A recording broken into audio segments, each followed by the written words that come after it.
I've discussed where TLS could be improved with a layer where you use a larger encryption key and a control number, and you'd use that control number to reference a extant context control structure, and that would improve forward security given TLS. And so TLS happens from the end user to the ingress to the entry into the organization that you're accessing. But TLS ends there. So all the communications that we do within that organization are not encrypted.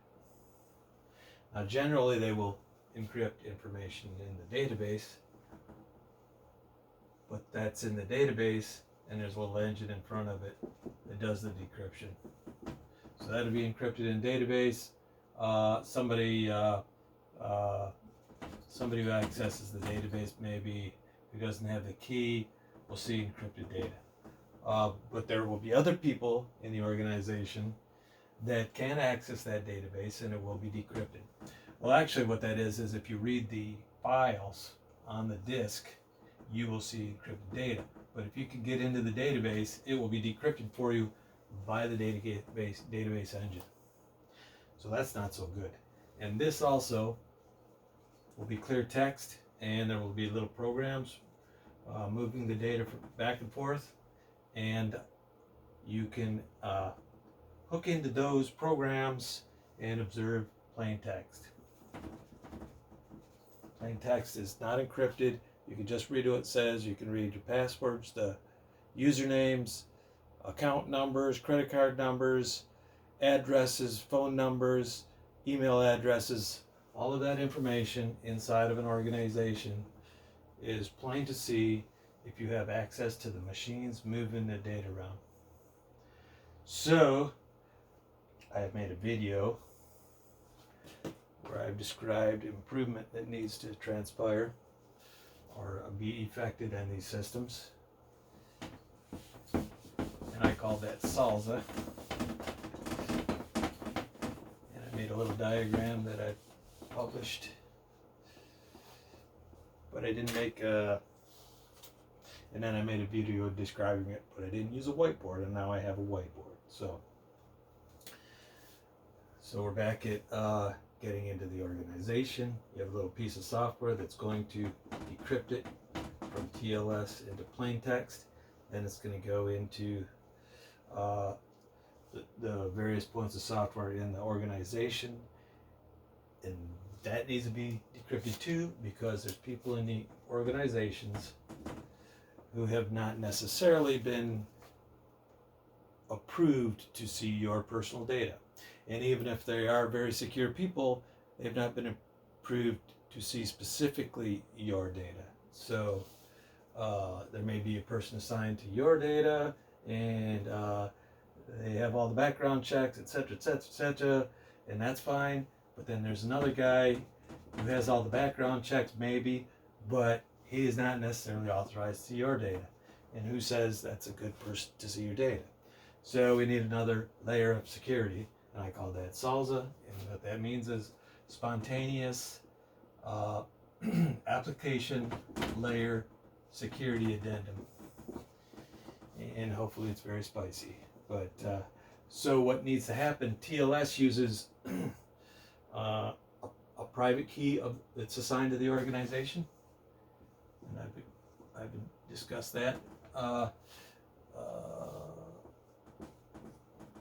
in other videos, and that helps set up this secure transmission here, the private key and the public key. They call it public key infrastructure. So outside here it's very secure, as I mentioned, but we need to do something very similar inside. And since the private key is known to these guys, you can't use it. You need to use something that's spontaneous and nobody knows it. Basically, it needs to be robotic. So you can still use the two key system, public and private.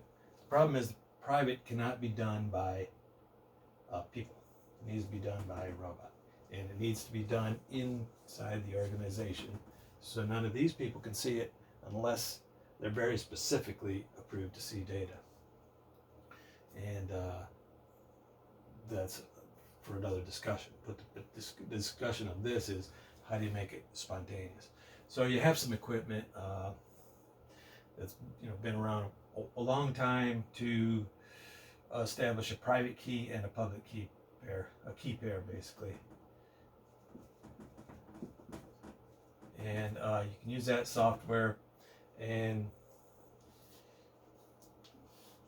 so it will do the same things TLS does, but it will use a key that's made spontaneously and that is not known to anybody, and that'll go all the way back across to the end user, whose software will have to support this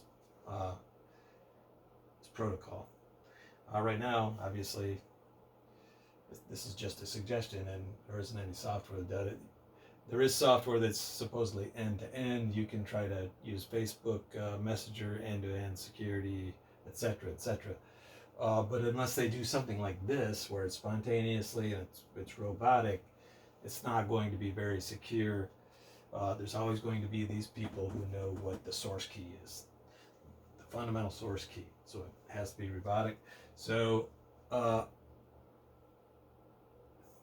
you use the key generation facility here. You do another negotiation where you have a private key here, interacts with the public key here, and so that in that way there's only two people connected.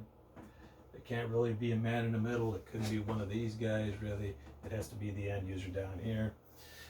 You would do it through the TLS channel that you made, and that way the data would get all the way into this zone without anybody seeing it before it becomes decrypted and it's clear text. So this is another unit of software. It bypasses the internal people, but now it's there. So what do you do with that data then? Once you put it in the database that I just mentioned, it's just a file. It's just on disks. You still have people who have access to the database. They're cleared, of course, but why should they have access to your data, even if they're clear, if they're top secret? There's hundreds of them, if not thousands, throughout the world, and a bunch of them at every organization.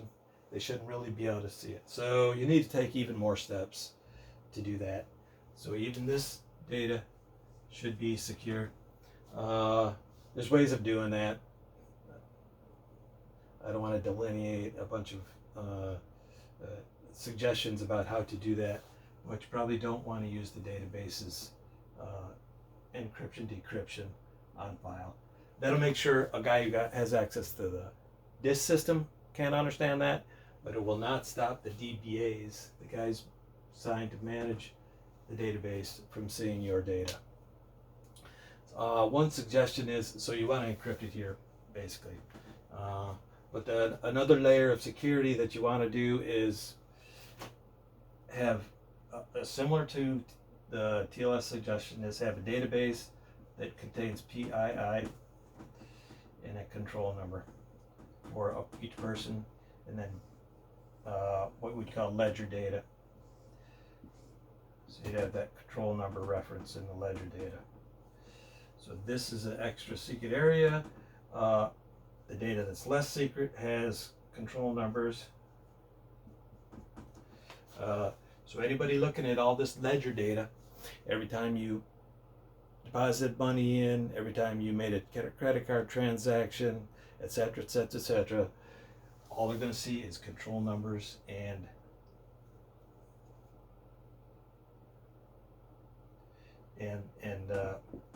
what you would consider monetary amounts and etc., etc., like that. It should be very difficult to match the control number up to personal information like your name, address, phone number, email, street address, email address, uh, personal characteristics. So that this information is virtually meaningless to anybody who wanted to interact or interfere with your livelihood, basically.